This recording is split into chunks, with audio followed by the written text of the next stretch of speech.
Page number 172 प्रश्न पत्र 1992 dictation start.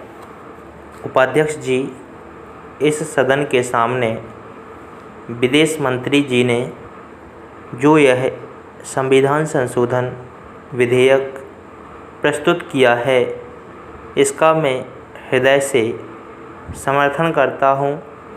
मैंने और शायद इस सदन के बहुत से माननीय सदस्यों ने इस देश के इतिहास का गहरा अध्ययन किया होगा और उनको भी यह स्मरण होगा कि भारत के अंदर अनेकों प्रांत और देशी रियासतें या राज्य हुआ करते थे।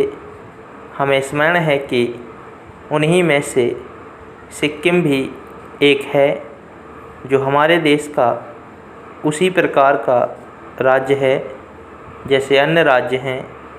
लेकिन इतिहास इस बात का साक्षी है कि जो हमारे देश का एक अंग था, जिसकी लगभग 1 लाख जनता ने हमारे साथ मिलने की इच्छा प्रकट की थी, उसको पिछले 27 सालों में उन मौलिक अधिकारों का प्रयोग करने का अवसर नहीं मिला, जिनका अधिकार उनको 1947 के बाद और विशेष रूप से 1952 के बाद, जब हमारा देश गणराज्य बना था, मिलना चाहिए था।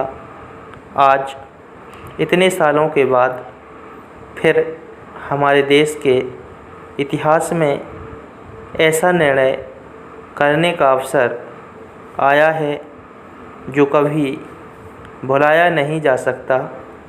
महोदय, मुझे इस बात की प्रसन्नता है कि सिक्किम की जनता जो पिछले कई सालों से अपने अधिकार से वंचित रही, उसके लिए आंदोलन करती रही और भारत के साथ, भारत की जनता के साथ अपने को मिलाने की चेष्टा करती रही, उसकी इस मांग की तरफ भारत सरकार का ध्यान गया और भारत सरकार ने, हमारी प्रधानमंत्री ने उसकी जनता की इच्छाओं का समादर किया। मैं इसके लिए उन्हें बधाई देता हूँ। मैं यह मानता हूँ कि इस मसले पर निर्णय लेने में आरंभ से ही भूल हुई और अब उसका सुधार हो रहा है।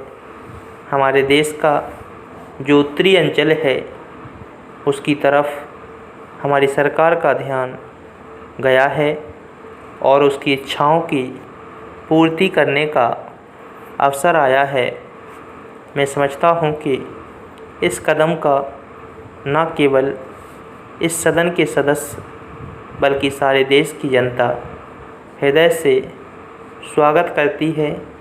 मान्यवर, मैं यह भी निवेदन करना चाहता हूँ कि सिक्किम राज्य की जनता की इच्छाओं का मान रखने के बाद हमारे देश के ऊपर एक बहुत बड़ा उत्तरदायित्व आ गया है।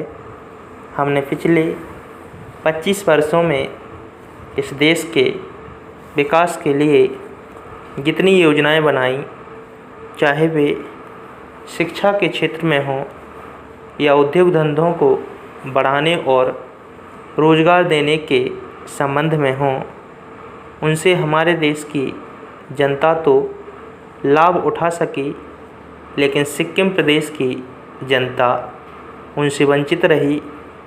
अब वह समय आ गया है जब हम अपनी योजनाएं बनाते समय सिक्किम का विशेष ध्यान रखें।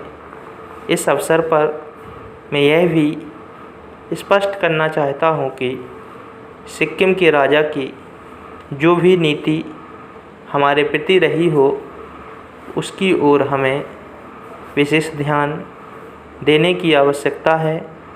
इस महान देश में बहुत से लोग गलतियां करते रहे हैं, लेकिन मैं समझता हूँ कि उनको सही रास्ते पर आने का अवसर देना चाहिए।